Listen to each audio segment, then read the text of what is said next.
the GM in Indianapolis could tell us when he started growing his hair out. Yeah, that'd be cool. I'm excited to learn that. Yeah. We'll have him at 110 today. It's getting long. Yeah. Very long. Need to know the product. Looks good. And then he's getting. Yeah. I want to know what's going on. Looks like he's just eating iron and dumbbells. Yeah. And then just studying. Look at this guy. Is that a video there? Look, he starts laughing maniacally. We had the best Russian in Japan.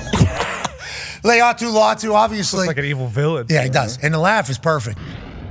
Let's go deep into the weeds, ladies and gentlemen. General manager of the Indianapolis Colts with some fresh new long hair, Chris Ballard. Yeah, Chris. How are you? Thanks for having me. I'm good. How are y'all? Hey, great. Let's talk about the hair. Let's talk about the hair. When did that start? And yeah, we gotta have to. Yep, smart. Yep, there you go. Better? Yeah, because you look like Siciliano there, actually, from NFL Network for a second. How long have we been growing out the hair? That was almost the show stealer of the entire draft weekend, Chris.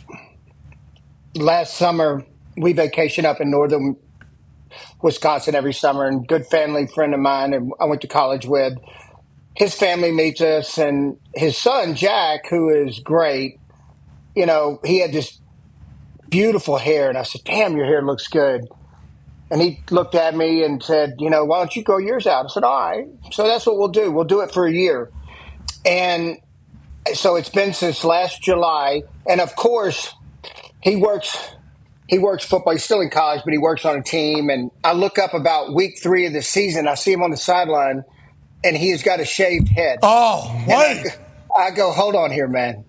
So I got this thing going, and you've backed out on me. Yeah. So, but I let it keep rolling. My kids are begging me to cut it. But now it's a point of pride. Now we're just going to let it roll. I love that. How's the wife feel? AJ, I'm coming to get you, AJ. Yeah, yours way better. You look way better than mine ever did, man. You look good. Man, obviously yours super looks jacked. good, man. So are you going here if we can? We're taking this your son lats bitch. look good. Shoulders. Yeah, you are jockeying. If I go that, I don't know if I can go that far, but we'll see. Okay, so the hair's going. Yeah, love it. All right, break. Put it on the ticker. Chris Ballard. Don't cut it until you win the Super Bowl. Boom. Okay, we'll do it. Put it on the ticker. Right. AJ, good brain over like there. 10 months away. Okay, let's talk about having a great brain. You re-sign a lot of your own. Congrats. That sends a message to the entire league and to everybody what type of culture you want to build. Going into the draft, you end up with, in your words, the best rusher in the draft with Laiatu Latu. Did you see the draft going that way? And did you think you were going to have a chance to get him in that first round? We didn't know if he would get to us. I mean, I thought there was a couple spots in the top 10 that he could go. But that run on quarterbacks, I mean, when you get lucky enough to get 6 quarterbacks come off in front of you, we knew we were going to have a chance to be looking at a pretty good player and one of the best defensive players. I thought there was a couple defensive players that warranted top 10 picks that ended up falling in the teens. Okay, so when you get Laiatu Latu and we beef up that particular side of the ball yet again with another pick, was it always going to be defense or was it whoever? No, we were going to take what we thought was going to be the best player to help either side of the ball. And whether that was a wideout, whether that was a tight end, whether that was a rusher or whether that was a corner, we wanted to make sure we dialed in, got the best player. And just fortunate enough, look, rushers are hard to come by. Guys that have double-digit sack potential are really difficult to come by. So when he fell to us, we felt very fortunate. Okay, so you pick up Adonai Mitchell, obviously, next, and we get a wide receiver. You thought we needed more weapons because I was out here, obviously, screaming, hey, let's Stephon Diggs ends up with the Texans. Why can't he end up at the Colts? Don't we think we need to add a little help for Dons and Pittman and for AR whenever he comes back? You do that in the draft. You saw this as a deep wide receiver class, could get one if you needed one and planned on it, yeah? Yeah, we felt it was an excellent class, and we had a good feeling that somebody would fall. We didn't. I mean, you never know. Like people say they know, you don't freaking know. I mean, we're all trying to figure it out as we go along. And so, being able to get AD and with his talent level to add to the mix was that was a little bit of luck. I wish I could sit here and tell you it was skill, but you got to get a little lucky. Yeah, well, I'm pumped to watch him. I can't wait to see him AR, JT, Josh Downs, Pittman Jr. Come on. Go ahead, AJ. No, and Gold, look, and we took another kid I really like, Anthony Gould, that I think is another explosive option for us, plus especially in the return game. And his speed is real now, and we think adding that element, to the return game and some things he can do on offense is going to help too. Hey, new kickoff. You get a guy with some gas, you can really take advantage of it, is what everybody's thinking. You drafted for that? It was interesting. Y'all, by the way, your draft show was freaking excellent. It was excellent. It was excellent with Bill. Bill. And listening to him talk about it, and then when it almost turns into punt. It's almost like a punt return. So it's a little different than it was before, where you had all this space. There's not going to be as much, more like a punt where there's not going to be as much space. So you need a couple guys that can make you miss, then have the speed to finish it. So, and we think he has that talent. Okay. Go ahead, AJ. Chris, have you been able to identify why there's so many offensive players taken in the top of the first round this year compared to other years? Maybe we were talking yesterday on the show, and we don't really know, is this just how it goes? Is it cyclical? Is there a reason or some reason you point 5 years ago why this might be? Well, look, the league is score points. Without question. The rules are they're slanted that way where, they want you to score more points. So I think that has a little bit something to do with it. I think the quarterback position and the value of the quarterback position, allowed 6 guys to go, in that first 15 picks of the draft, first 12 picks of the draft really is unique. And I don't think every year you'll see it like that. To get 6, that's just a unique year. D-Bot's got a question for you, Chris. Yeah, obviously the draft just wrapped up, and not going to tip your hand too much, but with the available free agents out there, I know you spoke a little bit, maybe a corner, safety, but the available free agents out there, how active can we expect you guys to be, or is there a number you already kind of have on guys? Is the guys out there just waiting for teams to meet those numbers? How does that work for you guys?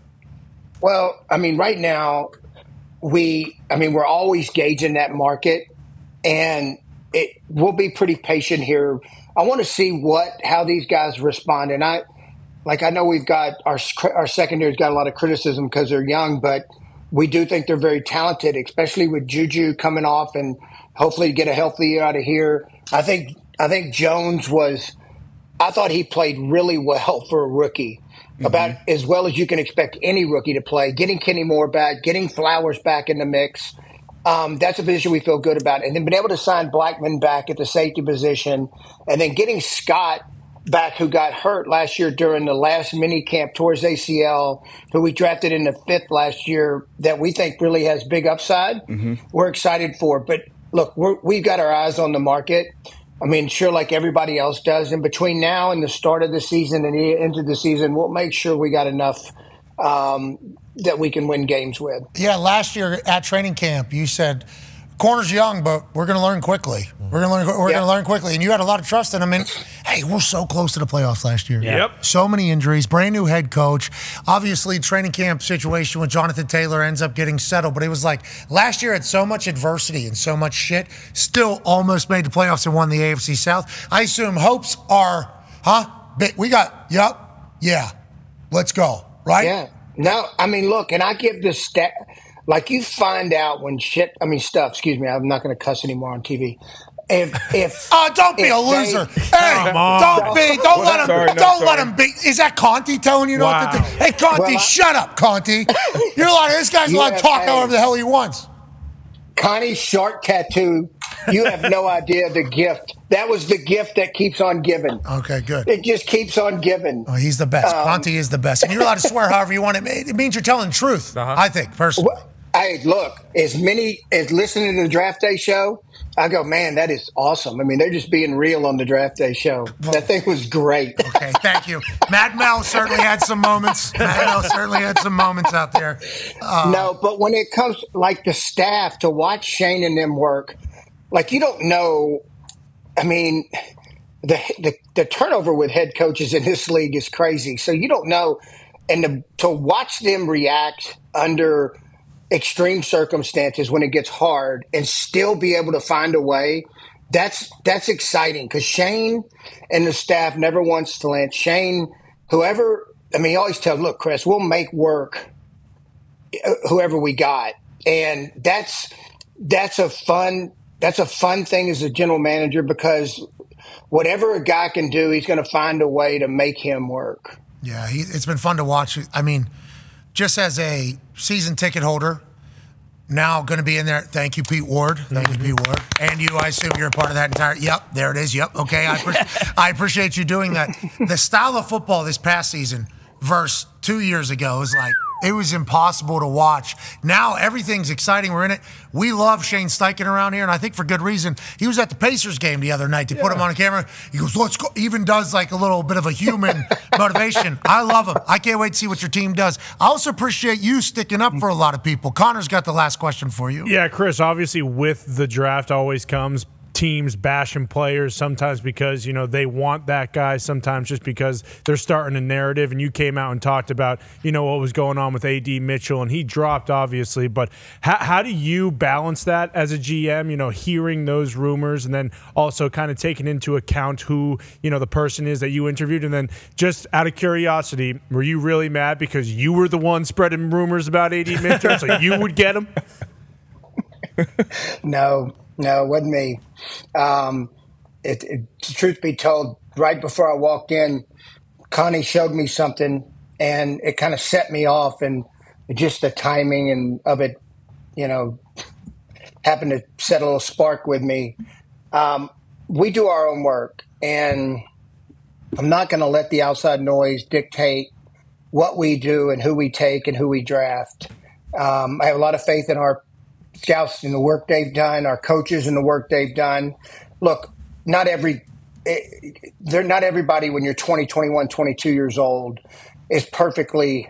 I mean, we all done some things in our lives. Yeah, amen. And it's you know, the young men that come in this league, they got a lot of pressure already, and you know, it's our job to help them grow up. I mean, it's one of the things that I mean, we do take pride in is with our players that we're going to help them develop not only as players, but also off the field to be the best men they can be, best husbands they can be, best in their communities. So it's deeper than just being the best player you can be. We got a well-rounded program. David Thornton, who I know you know well, is incredible. Sure. I mean, I'd find it hard to believe there's someone better than him. And so anytime that stuff starts coming out, after you've taken a player, it doesn't sit me. It doesn't do any good in my mind. How do we feel about AD, though? We like him, huh? After you chatted with him? Yeah, oh yeah. No, we're excited. We're excited about AD. Hey, me too. We're excited about him. Was there a chance that, speaking in the wide receiver department, you know, I potentially threw something out into the universe a couple weeks before the draft, and I apologize. You didn't hear That's it, okay. though. Because you say you keep the outside noise out. Mm-hmm. But we all understand the reality of the Indianapolis Colts, okay? We all understand this. I hear y'all, though, because I listen. Well, don't. You shouldn't. But you get it. Jim Irsay could have walked into that draft room, right, and said, hey, there's a guy in our Ring of Honor who has a son. Let's go ahead and get him. Now, I'm not saying Jim would do that. Jim loves ball. Jim wants the best for the team and everything like that. But there is a chance Jim Irsay wakes up on draft morning and says, let's do that. I just said that because we're talking about the draft for 2 weeks, for 3 hours. But then it started becoming a thing. Like, hey, maybe the Colts do that. How much movement was there potentially in your eyes, in thoughts, in sights? And how much chatter was there about a Ring of Honor son being available in this particular draft class? Well, there's no question we thought there was some wideouts in this draft that, especially up there at the top, that we thought were game-changing players.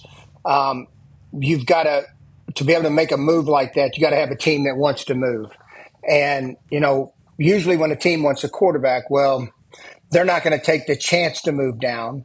All right. And then when you got two really unique players that they're looking at, it's hard to get teams to look down. So we explored a lot of possibilities like we do every year.